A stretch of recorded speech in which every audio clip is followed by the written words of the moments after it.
ఈ భవసాగరం అండి. ఈ భవసాగరం భయంకరమైన భౌతిక క్లేశంతో నిండి ఉంది ఈ మహాసముద్రం. భయంకరమైన భౌతిక క్లేశములు, జన్మ, మృత్యు, జరా, వ్యాధులు మరియు త్రివిధ తాపాలు. ఆది దైవిక, ఆది భౌతిక, ఆధ్యాత్మిక.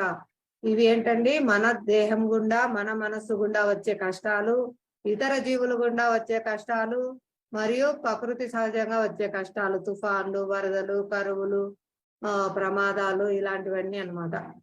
వీటన్నిటి భౌతిక క్లేశములు భయంకరంగా ఉన్నాయండి. ఏ క్షణం ఏం జరుగుతుందో అడుగు తీసి అడుగు వేస్తే ప్రమాదకరం అన్నమాట. కూర్చున్న వాళ్ళు కూర్చున్నట్టే చనిపోతున్నారు. అంతటి ఘోరంగా ఉన్నాయి ఈ వ్యాధులు, ముసలితనము. మొన్ననే అండి కొండపేటలో ఒక మాతాజీ వాళ్ళ భర్త ఆయన బాత్రూమ్ వెళ్ళారు, కూర్చొని వెళ్ళిన వెంటనే శరీరం వదిలిపెట్టారు, హార్ట్ అటాక్. ఆయనకు షుగర్ ఉండి కాలు తీసేశారు. అలా చాలా భయంకరమైన భౌతిక క్లేశాలు అడుగడుగునా ఉన్నాయండి.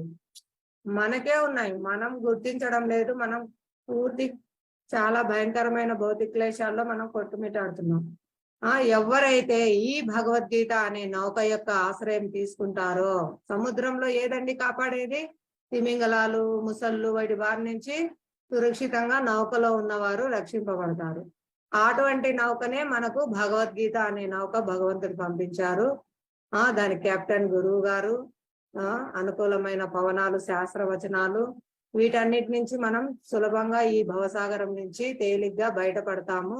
కాబట్టి ప్రతి ఒక్కరూ ఈ భగవద్గీత అనే నౌక ఆశ్రయాన్ని తీసుకోండి. చాలా సంతోషంగా మనము ఆనందంగా ఈ భౌతిక సాగరం నుంచి బయటపడతాము.